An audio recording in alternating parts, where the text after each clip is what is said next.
Well, there's so far, I see over 50 people have joined us.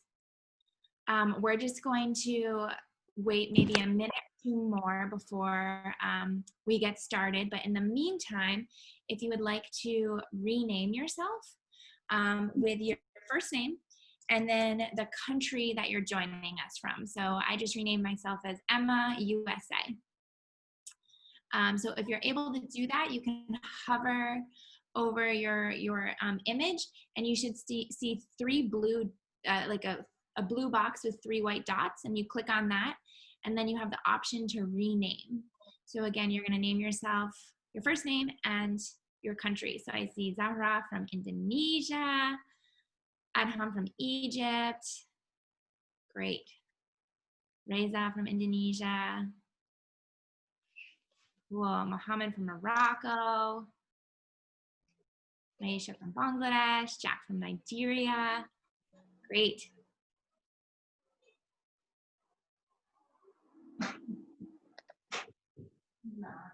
All right, I think we can get started, and more people will probably come in, but I just want to take a moment to welcome you all to the YES program webinar on project development and management. I'm so glad you could join us. And once again, Eid Mubarak to all those who are celebrating. So my name is Emma. I'm a YES program manager at Iron USA.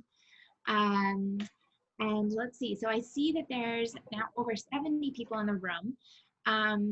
So since we do have so many of us, what we'll do is we'll mute our microphones when we're not talking. And that's just so we can be respectful of one another and make sure everyone can hear. So let me.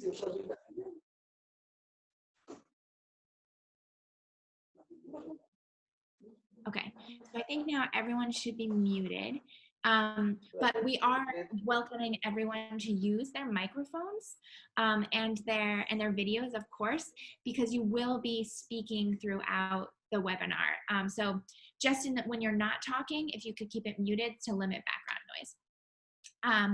There is also a chat box though, so that will be fun for you all to communicate with one another.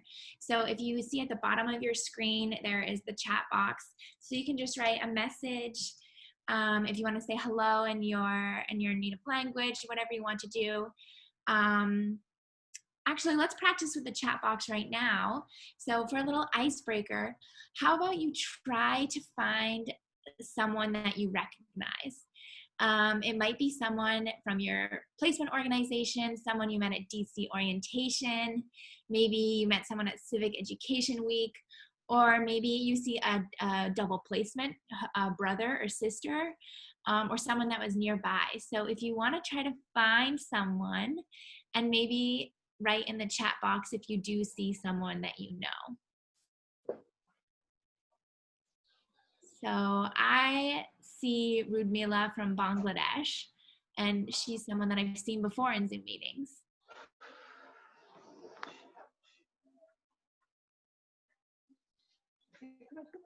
Okay, great.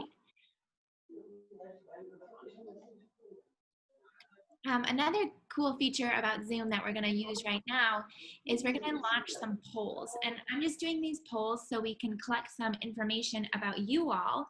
And we'll do a poll at the end as well. So I'm going to launch a poll. And it should say, you should see on your screen a poll that says, how confident are you in defining the mission, objectives, and deliverables of your project? So you should have the option to start voting.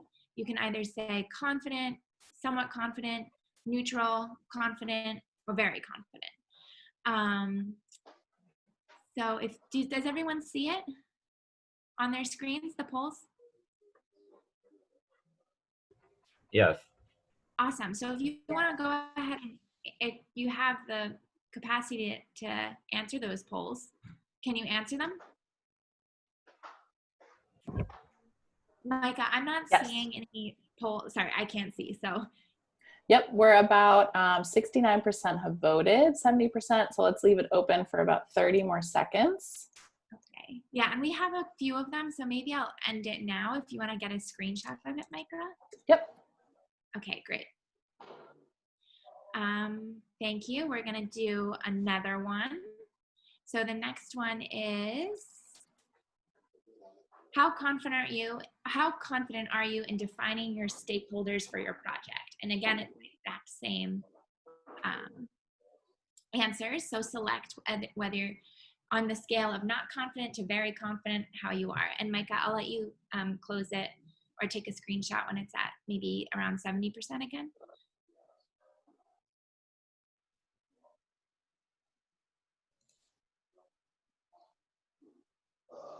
Just let me know when I should end it. Yep, we can end it. Thank you. All right. Next one, how confident are you in building and managing your project team? Again, it's on the scale of not confident to very confident.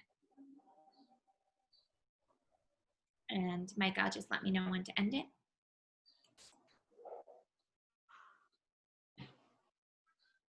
Yep, we're all set. Okay, guys, we're flying through. There's 2 more after this one.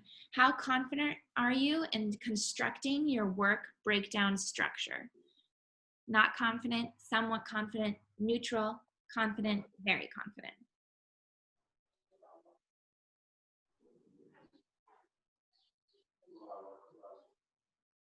Okay. All right, poll number 5.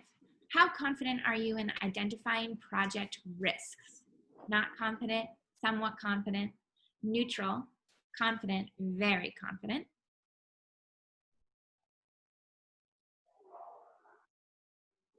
All right.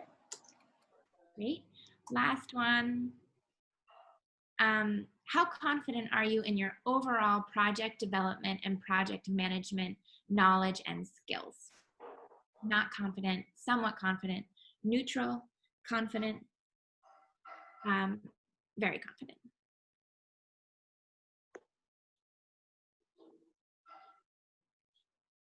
All Thanks right. everyone for doing these. All right, we're done with the polls.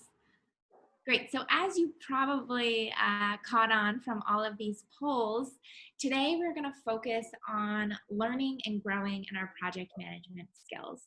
So when we learn and apply project management skills, we develop skills for communication, for organizing workloads, for planning and thinking critically, and really just overall becoming more collaborative, creative leaders. And I know all of you are leaders because you are YES alumni. Learning project management skills doesn't only create confidence, but it helps create accountability. It holds you accountable to your responsibilities, and it holds others accountable as well. And so these are skill sets that won't just be useful in YES alumni projects or other community service projects, but all aspects of your life. So I'm really, really excited that all of you are joining us today to gain these skills. We hope that today you will learn critical thinking as a fundamental skill that encourages open-mindedness and helps you find alternative solutions to problems. We hope that you'll be able to grow in your confidence to speak your minds, and overall just think more deeply, plan better, and identify barriers that you have in planning projects. Overall, skills are critical to succeed in an increasingly competitive world. Project management leads to self-confidence, it leads to leadership, teamwork, and it just helps you build a solid foundation for everyday successes and future endeavors. So with that in mind, I want you to take a minute to set an intention and determine what you want to accomplish during this webinar. So an intention is not the same thing as a goal. A goal is really thinking about the future, whereas an intention is thinking about the present moment, right now. So you want to think about what you want to be today or what you want to get out of today. What's your aspiration for how you might think, feel, and engage with others during this webinar? So this is just time for you to think about it. You don't need to share it.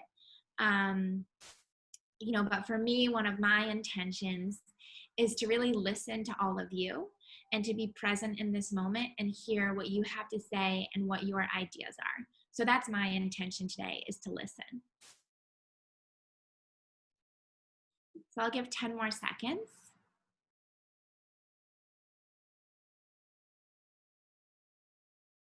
Okay, so now I'm gonna turn off my microphone after I just introduce our guest speaker, who I'm so excited is going to join you today to talk to you about project management. So Imran Khurshid is a professional trainer certified by the University of Cambridge. And he is a graduate. He graduated as an engineer and later turned into a learning designer and facilitator out of passion for leadership and project management that could help contribute toward the Sustainable Development Goals, which are the SDGs. Just like you all, Imran is also an alumnus of a U.S. Department of State program, and he's worked with Social Impact 360 in the U.S., and he also contributed to trainings at the Latin American Youth Center and Core Africa. So Imran is from Bangladesh, and he is the co-founder of Mind Mechanics Academy, an organization to develop soft skills such as communication skills, emotional intelligence, cultural awareness, that are needed to bring about change in society. So Imran is currently pursuing his master's degree at a university in Sweden, and it's funded by the Swedish Institute. But he's learning about topics such as leadership, project management, and sustainability. So I'm really, really excited to hand it over to Imran. And I hope that you're able to learn as much from him as I've already learned from him.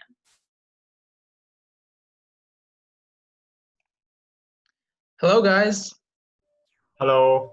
How are you doing today? Hello. Awesome. Good. Hi. Good. How are you? I'm great, thank you. And actually feeling better now, in fact, because I am with all these amazing leaders and I'm feeling nostalgic because when I was an Atlas Core Fellow in the US back in 2015 and 16, I remember all the good times that I had learning about leadership, like hands-on, and bringing those skills back to Bangladesh and applying in my learning and development projects in my organization. So project management, there is a lot to talk about this, really, really a lot. Like we have big courses and programs to learn about this. So since there's a lot to cover, I would like to start now. Of course, in the process, I'll be sharing with you examples of real learning and development projects so that we can establish the contexts for understanding the different concepts that we are going to talk about. So let me share my screen. There you go. I'm trying.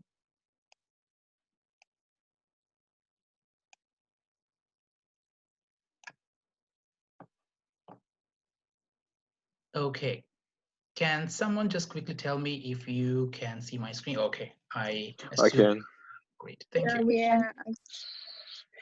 All right. So basically, at first, let me tell you a little bit about the organization that I work with, because this will help you to understand some of the key skills needed for project management, as well as to understand the example that I'm going to give you soon related to one of the project management, one of the projects that we did with the US Embassy of Dhaka in Bangladesh.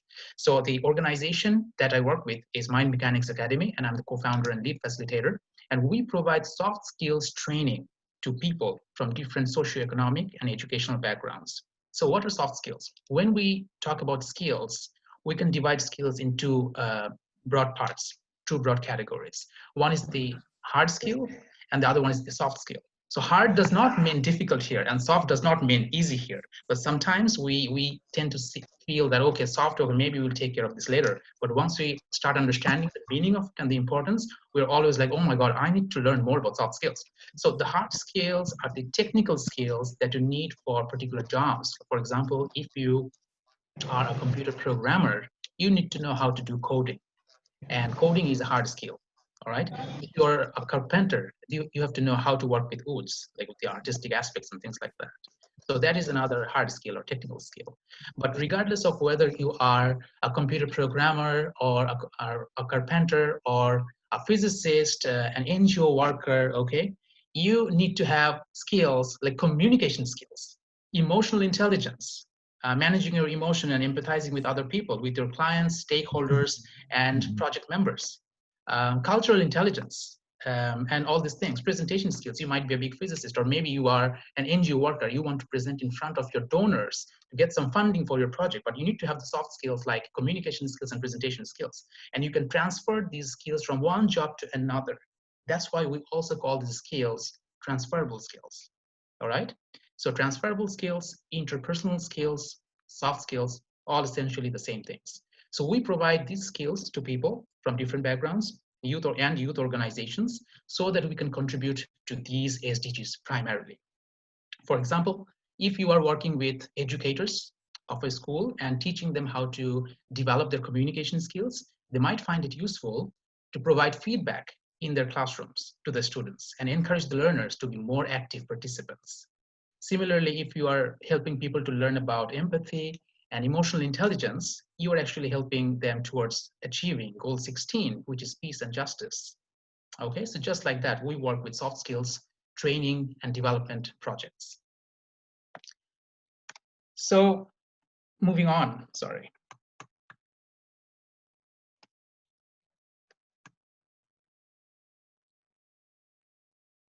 Okay, so I will be focusing on a particular project that we developed and implemented with the US Embassy of Dhaka. It was in 2018. So as we understood, primarily by talking to them, was that we needed to provide skills to the people so that they can be better leaders in their personal and professional lives, all right? Now, see, this is really broad. This is a really broad thing. So we need to filter out some of the things and focus particularly on specific things which we can actually provide from our end, from Mind Mechanics Academy. So in this case, US Embassy Dhaka was the client, and I'm going to come into more details about all these terms. And the beauty of these technical terms for project management is that they're universal. Regardless of the type or the size of project you run, when you use these terms, any other project managers, like professional project managers around the world, they would understand what you are talking about. Okay, so it is essential that we try to understand these terms. So we had a meeting with them, and as we understood, we needed to help the participants who would essentially be university students and young professionals develop their communication skills and empathy and teamwork, things like that, all right? So we came up with certain aspects of it, like what we can really deliver to meet these objectives. Now, see, this discussion is really broad. So there are certain steps you have to go through when you are really in the designing phase of the project. And that is even before planning with your own team, all right? Because initially you're just having communication with your client.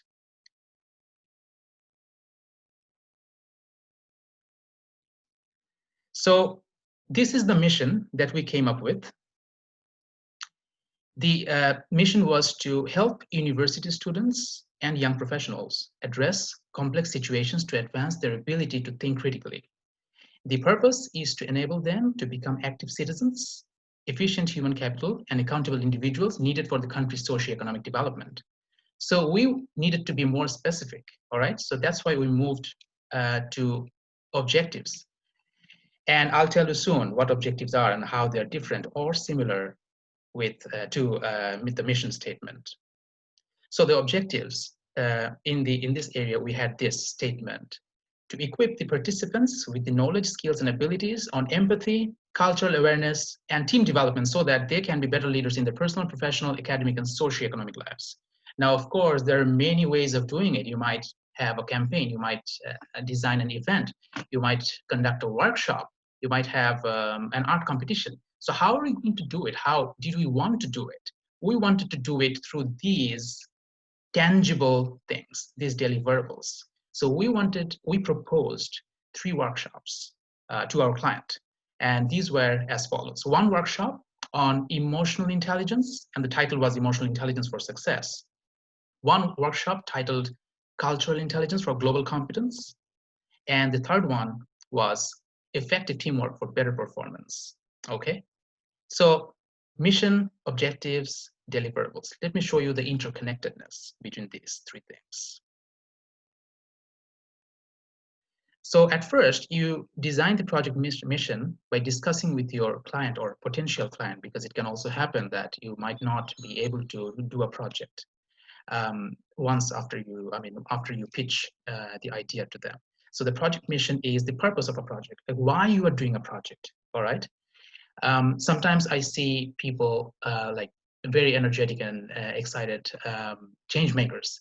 They do a lot of things, and in the process, they do something else which are not really aligned with the initial project mission that they thought about. I mean, that's totally fine if you want to do something more, and you should do that, but you can come up with another project for that. So after we developed the project mission, we come up with the project objectives, meaning the outcomes that you need to provide to fulfill that mission. Okay? So in our case was the learning experiences on emotional intelligence, cultural intelligence, and teamwork that we wanted to achieve. But how do we achieve that? By designing and delivering tangible something. That something was workshop in our case. So this is project deliverables, the specific products and/or services produced to achieve these objectives. And they can include interim as well as final deliverables. Okay, great. So moving on. When we had the meeting, I also sat with my team and found out that we needed to do these tasks for doing those workshops. Now, we do this all the time, the workshops for financial institutions, startups, NGOs, but the core tasks might vary depending on the client and the end user. Okay, you might be thinking what an end user is, but we'll come to that soon. That is another important stakeholder. So yeah, we'll talk about that.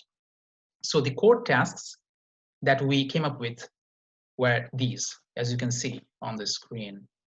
Designing workshops with my project team, developing a list of logistics needed for each of these workshops and send those lists to the American Center. And American Center was a part of the US Embassy of Dhaka. And that is where the events were supposed to be taking place. So at least 3 days before the dates of the workshops, we needed to send those lists because they would organize these things for us. Send the visual aid, preferably PowerPoint presentations, and the handouts for the participants to the American Center at least a day before, so that they get enough time to take the printouts. Communicate the setup in the room, like the physical setup, like how the chairs will be set up and where the screen should be if I'm going to play some video, or I mean, depends on our facilitation styles and all the hands-on experiences and activities that we facilitate throughout the learning session.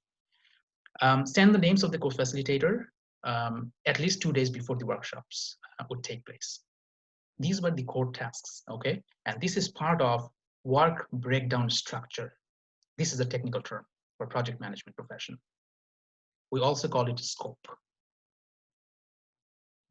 We also came up with the supporting tasks. Now, this is interesting because long time back, when we started with one project in 2014, like we were successful somewhat. And that was at University of Dhaka, one of the biggest institutions in Bangladesh. It's a public university and it's very popular. So we did not have much idea about project management. And we did all the core tasks and then we would see that, oh my God, why is it taking so much more time than we anticipated? Why is it taking so much more money? And did you do something wrong? But then also we had to make sure that the deliverables were correctly done. The thing that we found out later was that we did not come up with a proper list of supporting tasks, all right? So we ran the risk of missing out certain essential supporting tasks. And these supporting tasks are nothing more than the administrative or the planning tasks that you are supposed to do, but they're really, really important. So these were the supporting tasks for this learning and development project in 2018 with the US Embassy of Dhaka. Have a group meeting with my team to let them know about this project and brainstorm areas of development in the existing content and learning materials.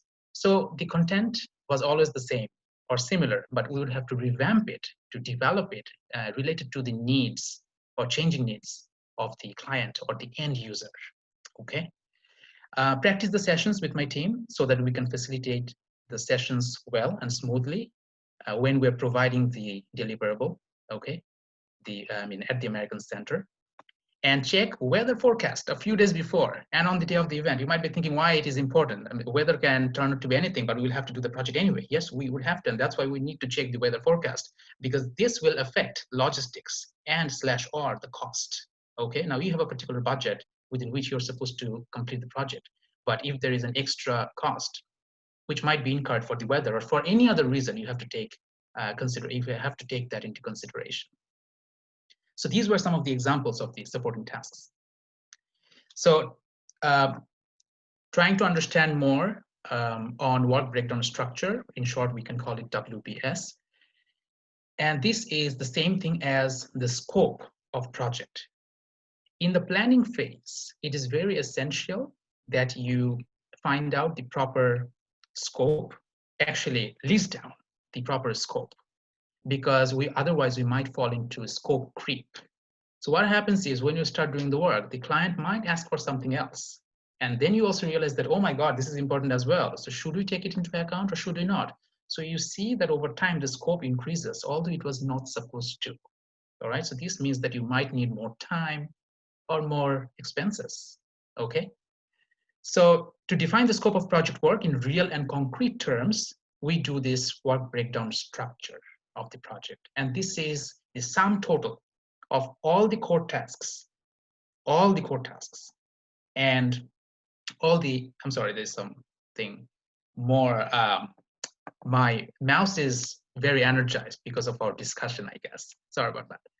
So the sum total of all the core tasks and the supporting tasks, okay? That is the scope, and that is how you do a work breakdown structure.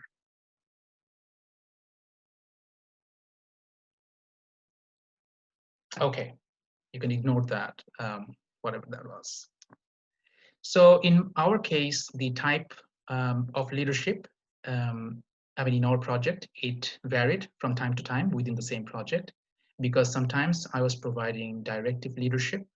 This means that I was having one-way communication from the point of view of the project manager, because I was the project manager, to my project team member, who I was trying to delegate some tasks, okay?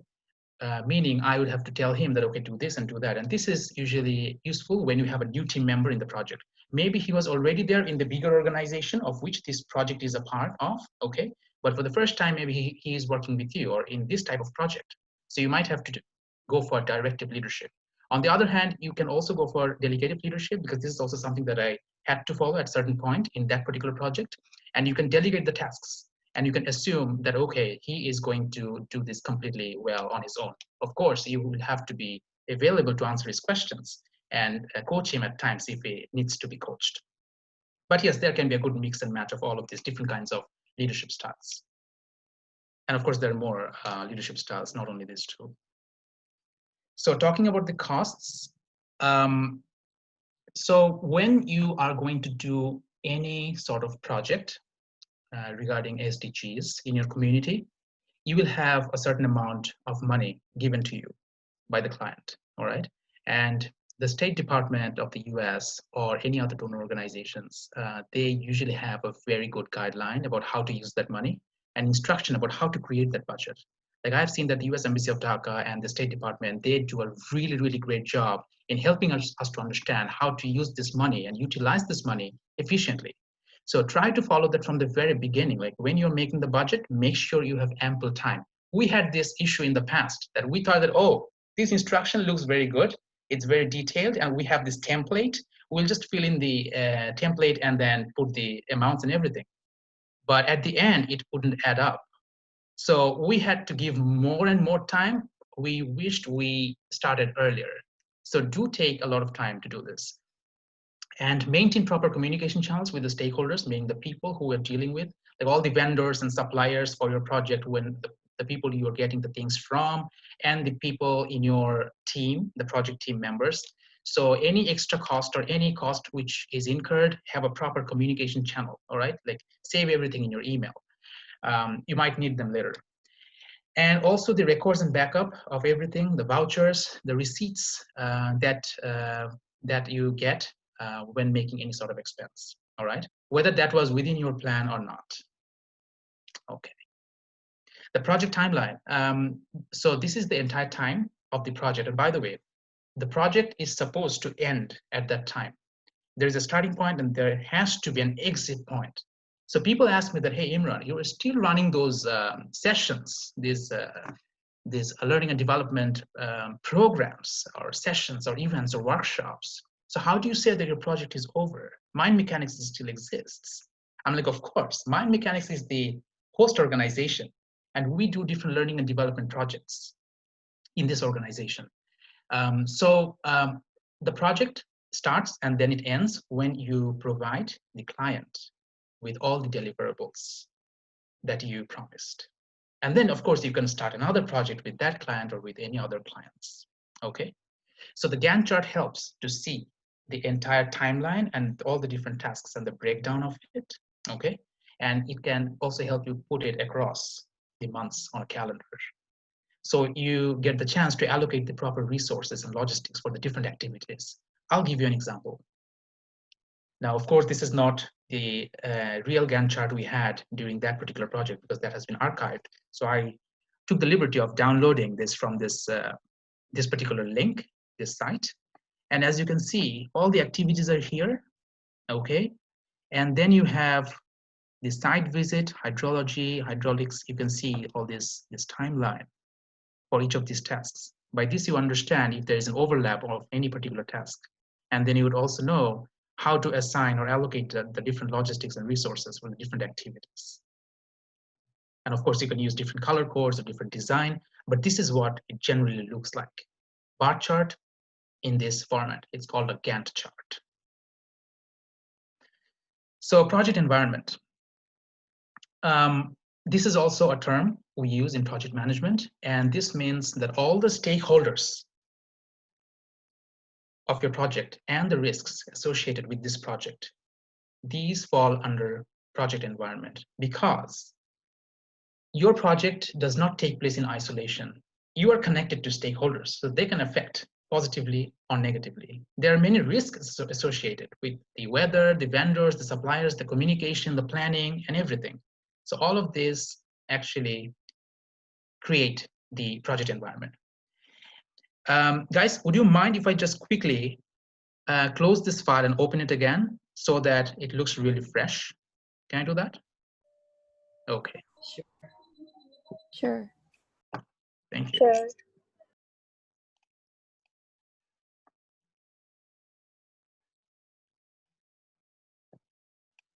Okay, it should be fine.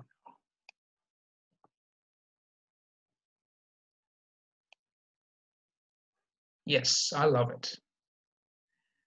All right, so that is the project environment, okay? Now let's talk about stakeholders.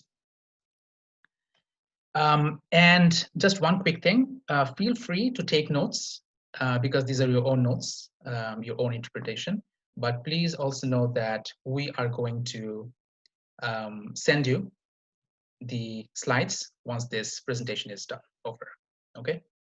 I think it's not on my end, but on some other end, yeah. Okay, the marks and everything. All right, cool. So the stakeholders that you can have for your project are these: clients, host organization, and project team.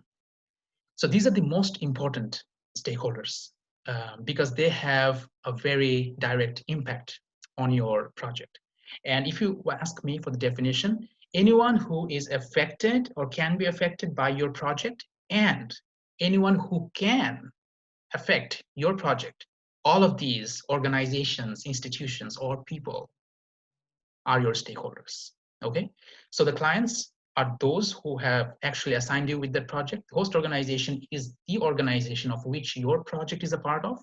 In my case, Mind Mechanics Academy was the host organization, all right? And US Embassy Dhaka was the client. And project team, like my own team, which implemented this project under my supervision, under my leadership, because I was the project manager. And also, although this is called project manager, this position, he plays the role of the leader. He's the project leader, all right? But the term we use in project management profession is project manager. So, and then you can have the external suppliers of your logistics and other resources, the internal suppliers, meaning that you can have all these resources from another project or another department of your organization, the host organization. Imagine if there was another project going on parallelly, and if I want to have their laptop for doing a planning, all right? So they are my internal suppliers, okay? But if I had to buy a laptop from the shop, they are my external suppliers. And then you have the external regulators and internal regulators who looks after whether the policies have been followed, the regulations have been met, all right? Suppose you're doing a project in a community and then suddenly there's this new regulation that, hey, you're gonna talk about this area because this is sensitive. So see, there's a regulation aspect and the regulators affected your project. And then you have the implementer, end user, political player. We all understand what political players are. And of course, they are also important, but we also have end users and implementers. So end users are the ones who are going to utilize this service for their own purpose, the end users, meaning in my case, it was the participants, the young professionals and the university students who attended our workshops. And in the implementer is supposed to be the organization or the body which implements that final product and carries out the operations of it once you have handed over the product to them. For example, if you are building a library for the community school, once you hand over the library to them, the school becomes the owner of that library. So the school is the implementer, and it's up to them how they utilize that library for their students or for the community.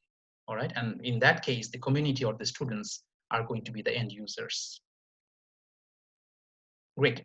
So very quickly, developing project team. So it's important to know how to develop your project team properly. I have seen in the past, and also it happened in my case, very enthusiastically, we formed a team very quickly, and then we found that, oh my God, we don't have the right set of skills needed for doing this project. So at first you have to understand what roles are required to do that project, and then you have to choose the people, all right, for your team, for that particular project, who have those skills, those hard skills and the soft skills. So you need to have appropriate leadership style as a project manager, and the flexibility, because the team members should be open to take responsibilities of the other team members, all right, because you have to finish the project within a set amount of time, and make sure that the team members have relevant soft skills.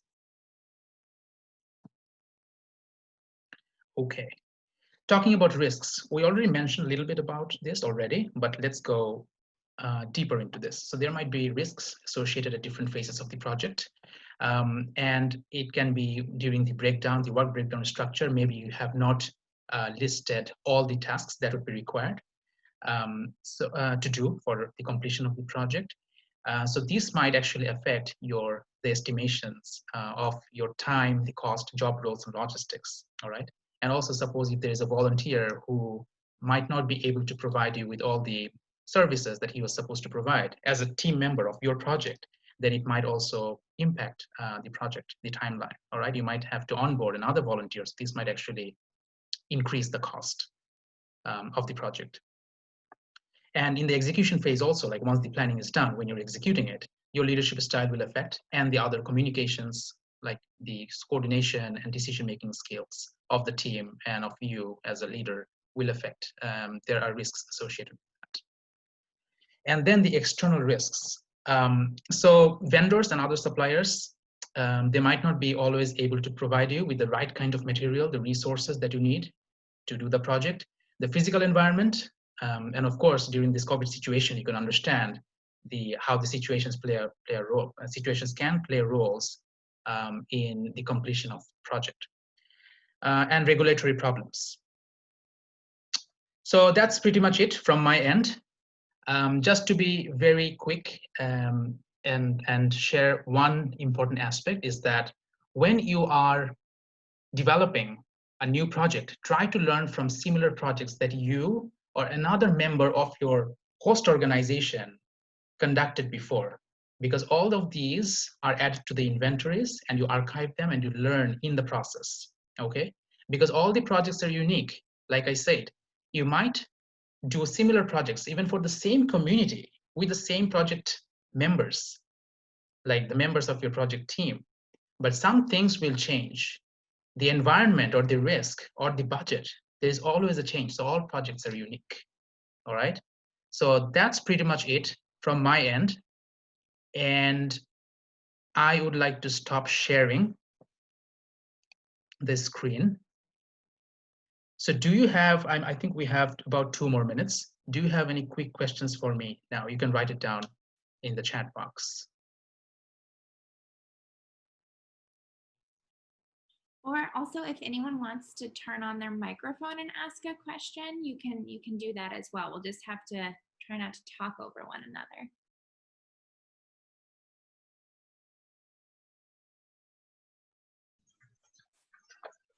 Hi, so can I go first? Yeah, sure. Oh, thank you.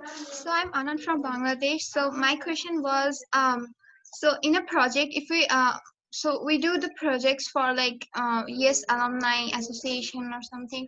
So if you wanna do partnership with an organization like besides the YES Alumni, so how to deal with such situation, like in case of partnership, like I'm thinking of doing a project I'm doing a partnership with an organization besides YES Alumni. So how what issues can I face, and how to overcome those issues? If you can just briefly answer, please, that'd be great. Thank you. Thank you, Anand, for the question. That's a very important question because we do projects in partnerships a lot in general. So I think the first thing that you need to take into account is how important is this partner? Like, is this partner also like a client? And what sort of a stakeholder is this partner? And how can this partner help you achieve your goals? Like, is it going to work as the supplier, the regulator, or does it come in? And have enough meetings, all right, with this partner and also with the client. It could also happen that maybe your own organization, if you have one, it is your client because your own host organization wants you to do this project. So you're going to have a project team within the larger organization, okay, and that is the client. So you already have an upper hand here because you are part of the client itself, being a part of host organization at the same time. So you can very well communicate with this potential partner and understand what they need and what they're going to provide you with. And it has to be a win-win situation, all right? And make sure, I think a very good way is to make sure that you are having proper communication. Go for formal letters and things like that if there is a context for that, okay? Because all of these things help later on. Even when friends are working together, there should be some formalities and professionalism maintained. Yeah, I hope I answered your question. Thank you.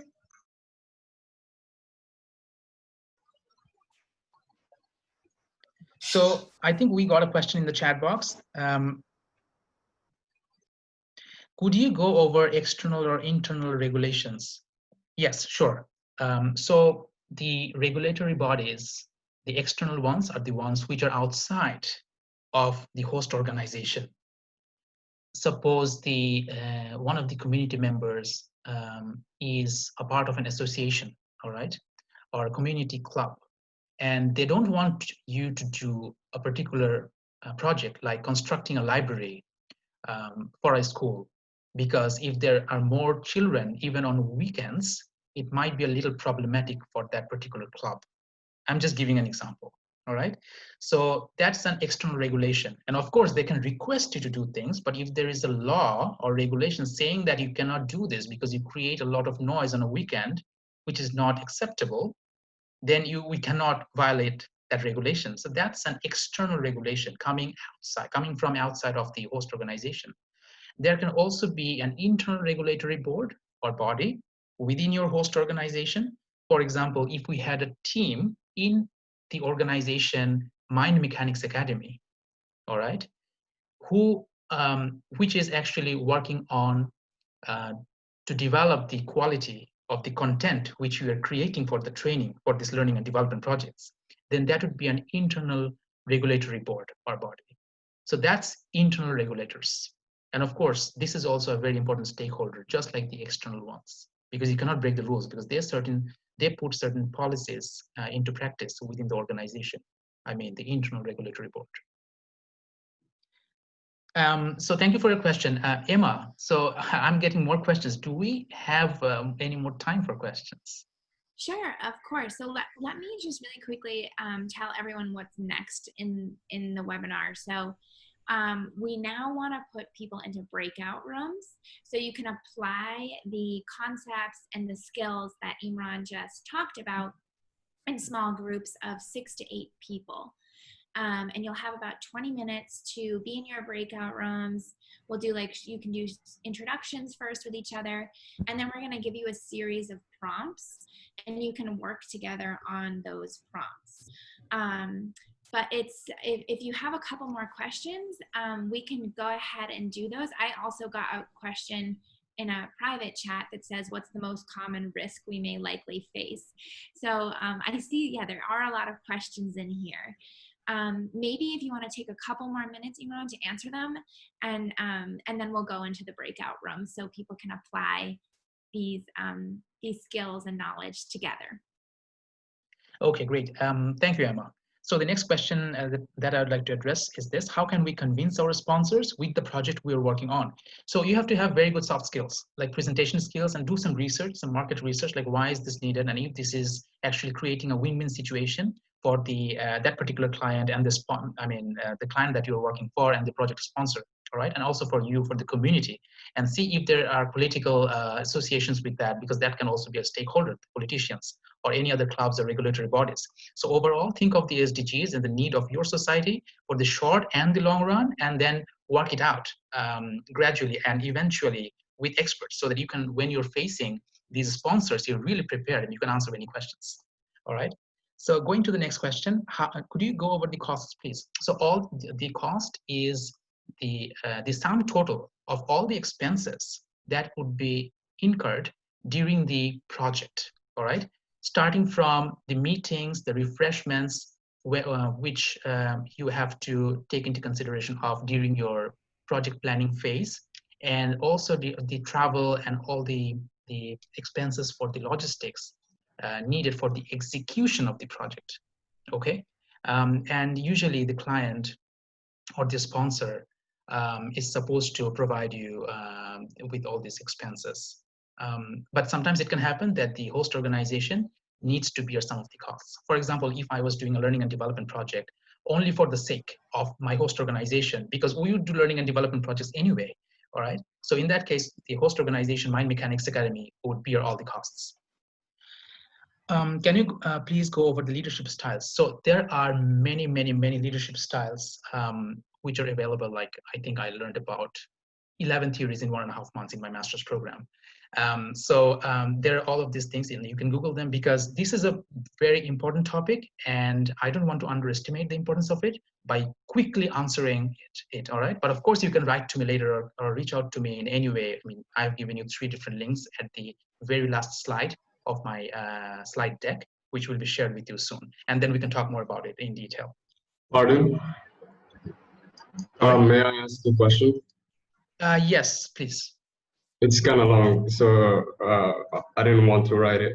So when trying to tackle a problem concerning mentalities or the way people behave in the community, how would you measure its metric, or the how the project succeeded in trying to change that kind of behavior? Thank you. Absolutely. Oh, great. Thank you so much, Adam. So yes, so if changing the mentality is one of the deliverables which you and the client agreed upon, then it is easier to measure. But if it was not agreed upon at the beginning as a deliverable, then there is no question of measuring it. Later on, if the client or if the sponsor or if anyone asks you that, hey, you didn't measure the mentality, or I think it didn't change, so how can you say that you are successful? Then you can say that this was not in our deliverable. Yes, we can come up with this deliverable idea, but let that be another new project. All right? Because sometimes this happens, and that's why this was so important to understand the differences between mission, objectives, and deliverables, and also understand their interconnectedness. But of course, if you want to measure that, then you would also have to work on an instrument like a survey sheet or any other way, scientific way of measuring it, and agree upon that with your client so that you can implement it, and that is one of the deliverables. All right? Thanks, Adam.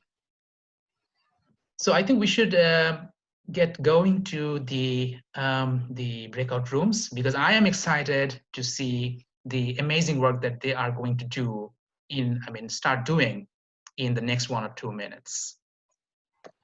Great. Okay, so I'm going to screen share very quickly. All right, can everyone see my screen? Not yet. No? How about now? Yes. No. Yeah, not yet. Not yet. Not yet. Not yet. Not yet. All right, let's No. try it. Dengar bukan aku dengar bukan aku. All right, let's see. How about now? Yes, we can see that. Awesome. Yes. Great. So you can see it. the projects list, right? So I want everyone to take a minute to read these projects. We're going to put you in breakout rooms. And instead of creating your own project right now, we wanted to give you 4 projects to choose from. So that way you could all work together under the same context. So just take a minute to read these projects, and then we'll come back and regroup.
Okay, so hopefully one of these projects is speaking to you and it's something that you're interested in and learning about. So we're going to go into breakout rooms, and in your breakout room, you will discuss one of these projects and apply all of the skills that and different parts of the project lifestyle that Imran just discussed to one of these projects. So you're going to work together to think, what are the project risks? Who are the stakeholders? Who are the different groups that we need to work with? And we're going to try something new. We've never done this before, but we're going to share in each breakout room of 6 to 8 people, we're going to share a link to something called Jamboard. Has anyone ever used a Jamboard before? Nope. Okay. No. Not really. Okay. So No. all right. Oh. Can you see my screen still? Can you see the Jamboard? Awesome. So this is, it's a shared document that you'll all be able to go in, and you can like draw on it. You can, you won't need to upload any photos, but you can write ideas, or you can be like, oh, well, I don't know, you can make sticky notes and type things. So it's just a way for everyone in your group to work on the same platform. You don't need to use it, but I did upload here all of the project ideas and also some guiding questions. So we're going to share with you, once you go into your breakout rooms, we're going to share a link to your own Jamboard. It's completely optional. If you want to use it, you can. If you don't want to use it, you don't have to. So again, these are the project lists. Okay, so I think, does that all make sense? And it might take a couple minutes for us to come into your room and into your Zoom room and share the link to the Jamboard. So in the meantime, while you're waiting for us, in your small group, please introduce yourself to your colleagues, and maybe you can share your favorite place in the United States that you visited and why you liked it so much. And that will just be kind of to hold you over until we're able to come in with the Jamboards, and then you'll choose a project that you want to work on, and together you're going to brainstorm. We'll have 20 minutes in the groups, and then we'll come back together as an entire group. Does that all make sense? Yes, thank you. Yeah. Yes, ma'am. Okay, Thank you. you want to go ahead and put us in breakout rooms?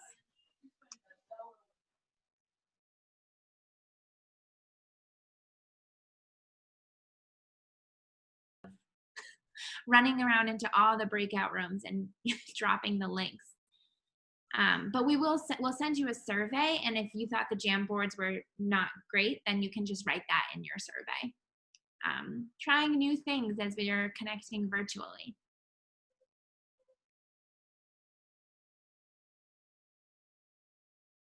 Okay, so let's just really briefly, we're going to regroup, and maybe one group can share about their project and any other questions they might have for Imran. So does someone who did the gender equality project want to share about what their group discussed and if they have any questions for Imran? Yeah, sure.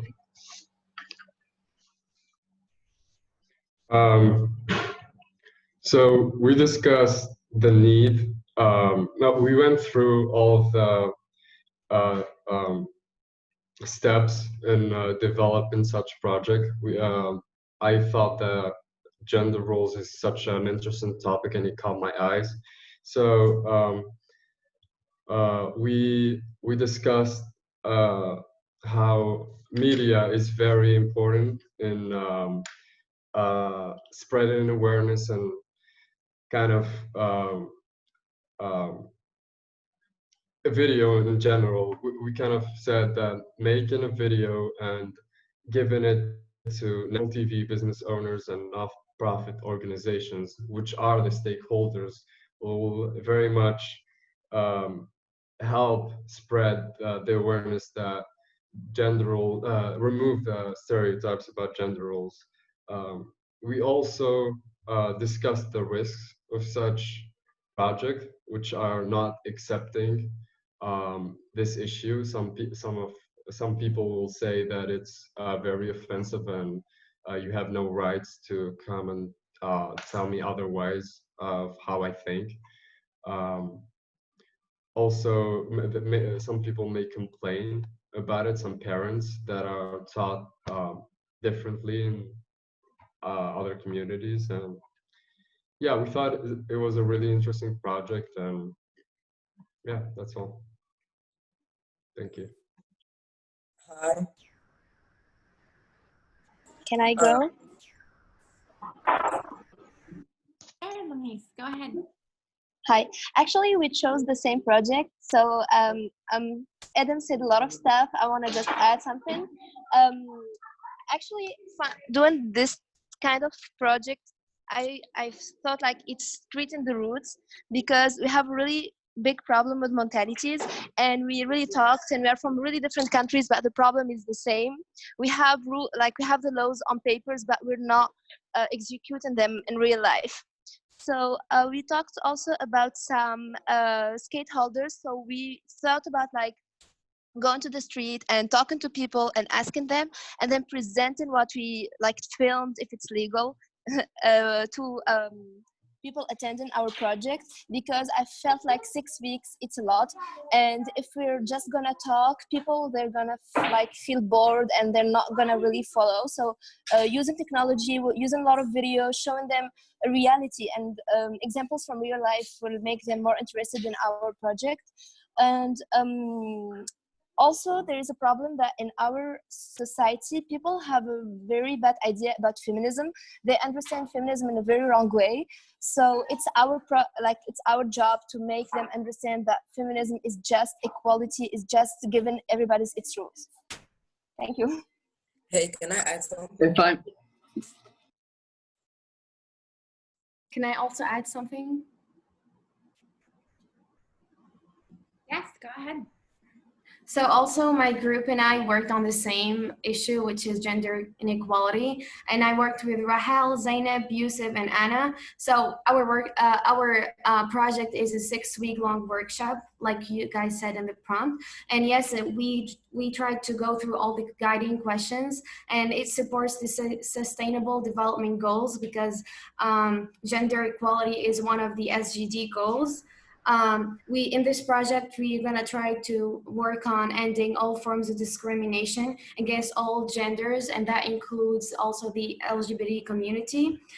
So The impact of our project consists of empowering all genders, bringing inequality to an end, and making sure that all people have equal opportunities regardless of gender. And there are so many risks of this project because this subject is kind of sensitive to some people because it is kind of, some people include religion and so many other stuff when it comes to talking about gender inequality. So, and it's going to be a workshop. We're going to try to invite different guest speakers who have such a big experience with this problem.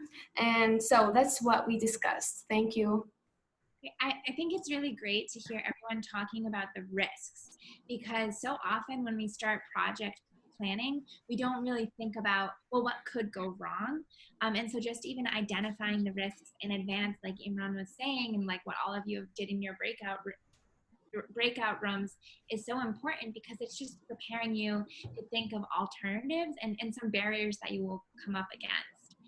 Did any other groups discuss anything else besides gender equality? Did anyone do the book drive, or the quality education, the sign language training, or the career readiness? We did the sign language project. Great. Do you want to say a little bit about it? We did not manage to go through the full list of questions, the guiding questions. We just managed to reach to some the summary of the project, which we included is which we said it's a project meant to increase the inclusivity of the deaf community and people with disability and spread awareness to it. We undefined the sustainable goal that it would have tackle as number 11, the sustainable sustainable goals, and I really don't remember what else. David?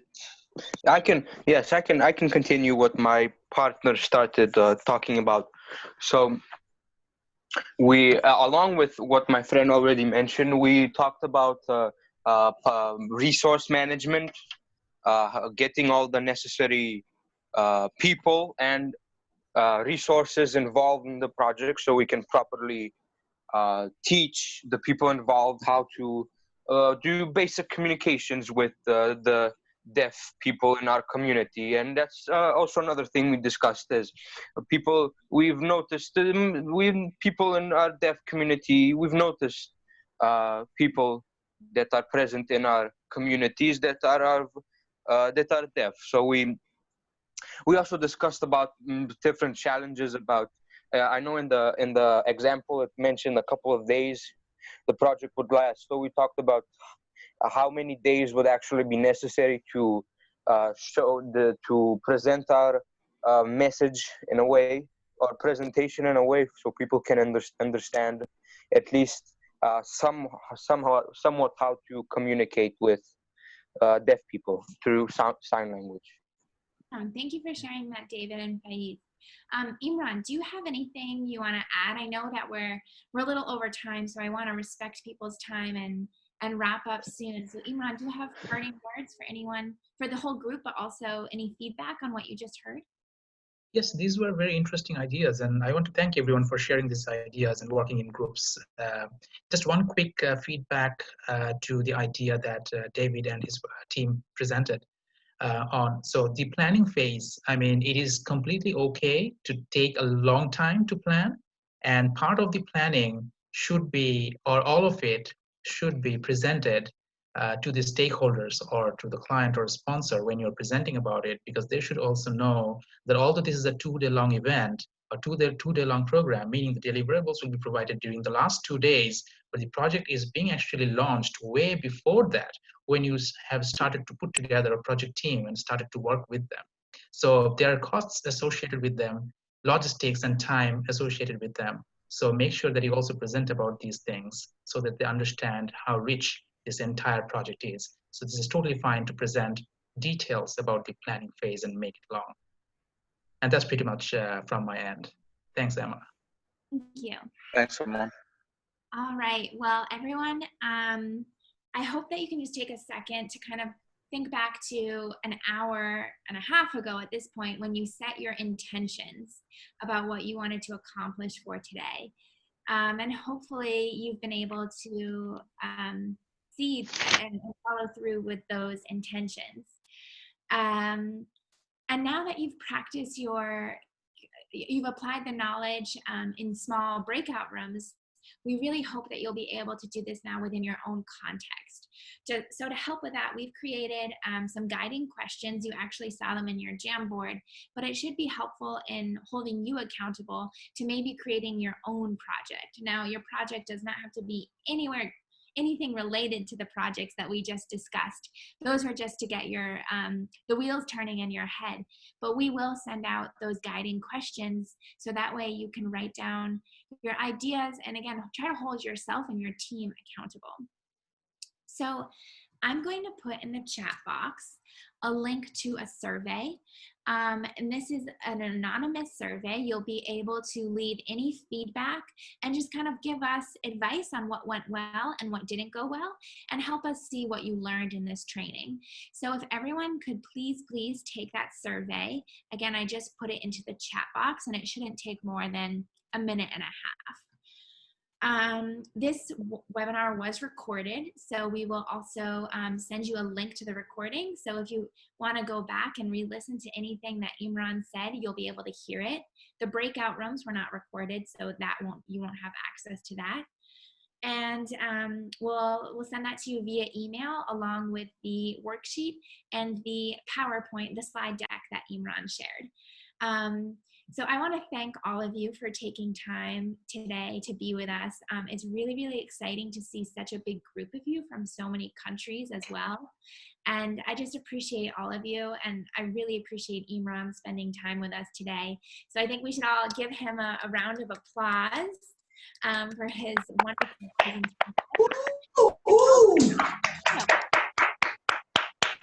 Thank you. Thank you, Imran. Thank you. Thank you. Thank you all. Thank you, everyone. Thank you.